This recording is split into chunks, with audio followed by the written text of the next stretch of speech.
Who is a morning person? Minority, you are outvoted. If it was up to me, I would stay in bed until 10 a.m. every day. I hate mornings. It is not my favorite part of the day. When I grew up, my parents and grandparents, we lived in the woods, away from villages or towns or cities, and I didn't have alarm clock or smartphone to wake me up. We had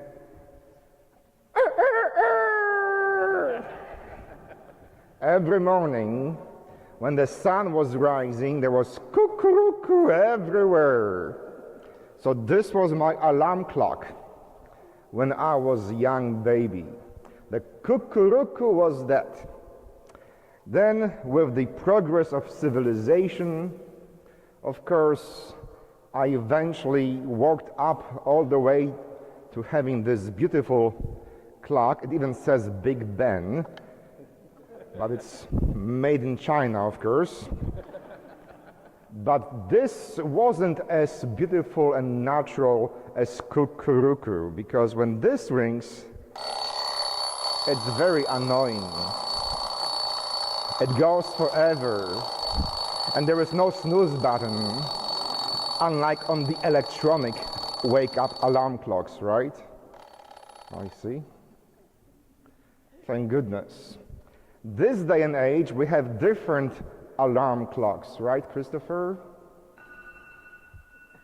Sounds familiar? When your iPhone goes off, or another smartphone on a bedstand, and you are dreaming about your favorite pie, and you have to wake up, and you're like that, you have to wake up just as you're about to bite your favorite pie, and all your dreams go away. No wonder waking up is nothing pleasant. No wonder we don't like roosters or alarm clocks or smartphones on the nightstand when it's time to get up. Very few people enjoy being interrupted when they dream about fantastic things. But most of us have to go to work.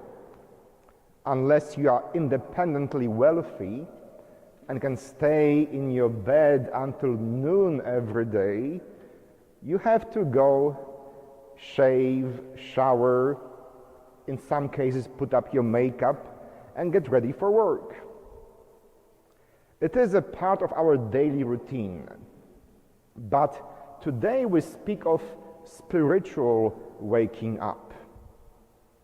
And the churches and temples and mosques always have had ways of waking people up, of doing so-called wake-up call. In our church, on every full hour, you will hear the bells tolling. At noon and 6, they toll for Angelus. When you go to Muslim countries, you will hear muhaddin singing the calls to prayers from the top of the mosque tower.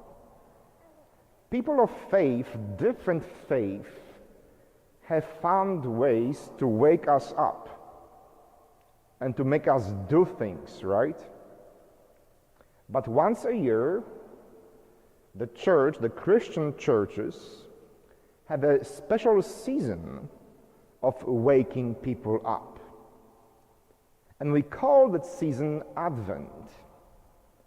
It is a spiritual cuckoo, or spiritual annoying sound of your smartphone telling you, do not be complacent.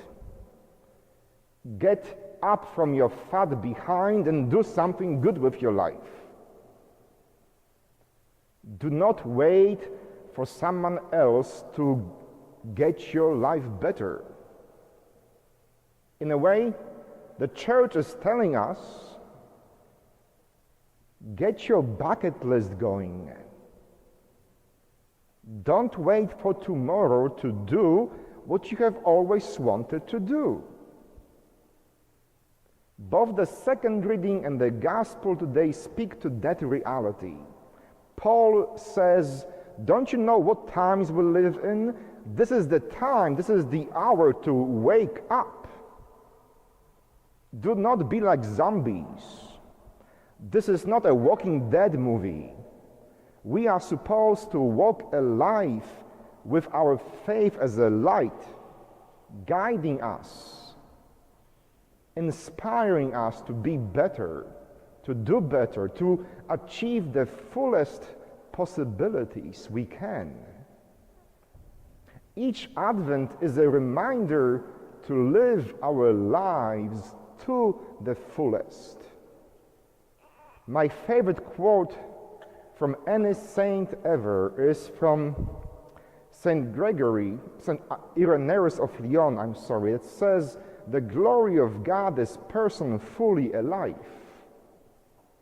If you do not live your life to the fullest, you are not giving God glory. If you are walking through your life as half asleep, better go back to bed. Don't waste your life on just going through motions. Find something that excites you, that makes you feel fully alive, that you have a purpose. You can squeeze your life and taste all the juices coming down your tongue. People sometimes say that a first heart attack is such a wake-up call. Or when your spouse divorces you, and this is another wake-up call.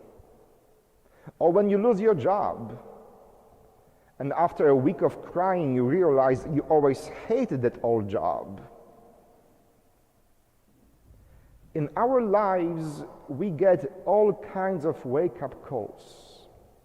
But every year, at the time of Advent, the church and the scriptures remind us, get up. Live your life. Don't wait for tomorrow. There are many things you can do today to live your life to the fullest. Saint Irenaeus of Lyon says, Gloria Dei homo vivens. The glory of God is person fully alive. So no matter if you are 5 years old, or 5 months old, or 55 years old, or 85 years old, get up. Get your bucket list going. Find something exciting and fulfilling in your life. For when you live your life the fullest, you give God glory. Amen.